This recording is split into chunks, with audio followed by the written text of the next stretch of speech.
কি করবো? আম্মা আমি সকাল হলে দুধ চা খাই, দুধ চা না খাইলে আমার হেরম মাথা বিষ করে, তাইতে দুধ চা জাল দিতেছি। ওই দুধ আনছিলাম আমি আর আমার পুলাই খামু দেখে তোমার দুধ চা খানাও না, তুমি লাল চা বানিয়ে খাও। ওহো আম্মা আমি লাল চাই খাইতেছি।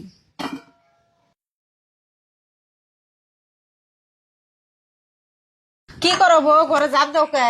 আম্মা রোদে কাম করছি তো হেরম খারাপ লাগতাছে, তাইতে কইলে আমি একটু হয়ে আরাম করি, সেই জন্য ঘরে জাপ দিতেছি। তাইতে কি হয়েছে? এখন হয়েছে দুপুর বেলা, এখন তুমি দরজা বন্ধ করে ঘুমাইবে কে? এমনি আমার পুলাই বেরতে না। আর আঙ্গ বেরতে জি বউ দিনের বেলায় দরজা বন্ধ করে হুয়ার কোনো নিয়ম নাই। ও ও বো আম্মা ঠিক আছে। বাবা সকাল পার হয়ে দুপুর হয়ে গেল গা, আমি এখন তুই সকালকার খাবারই খাইলাম না, হিরকম খিদা নাকছে। এ চানাচুর দিয়ে সিরা খাই।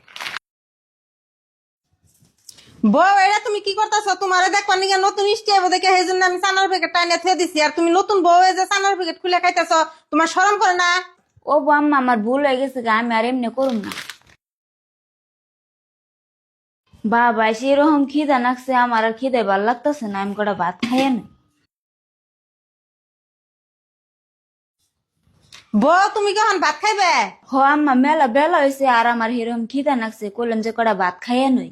কে তোমার মা বাবা কি তোমার কিছু শিখায় নেই কে? এবারে পুরুষেরা এবার তোকে ভাত খানেন কে? আর এবারে বউ তুমি ভাত বাইরে নইছো খাইবেন দিকে? আমি আসলে জানি নাই, জানি না কি ভাত খাই নেই কেন, আমি ভাত খাইতাম না। ও বো সমস্যা নাই, আমি ভাত উঠে দিতেছি। এরপরে থেকে একটু ভাইবা চিন্তা কাম করো। ও বো ঠিক আছে।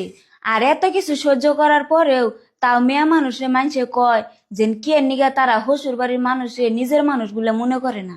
নিজের মানুষ এবার গেলে খালি বউ গন যাবো না, শ্বশুর বাড়ির মানুষে গো বউরে নিজের বলে বাবন নাকবো। তা গো বাবন নাকবো, হে তো অন্য বাড়ির মেয়ে অন্য পরিবেশে বড় হয়েছে, একটু ভুল ছুল এলে বা দাঙ্গ মানে না নাকবো, লাহে লাহে সব ঠিক হয়ে যাবো।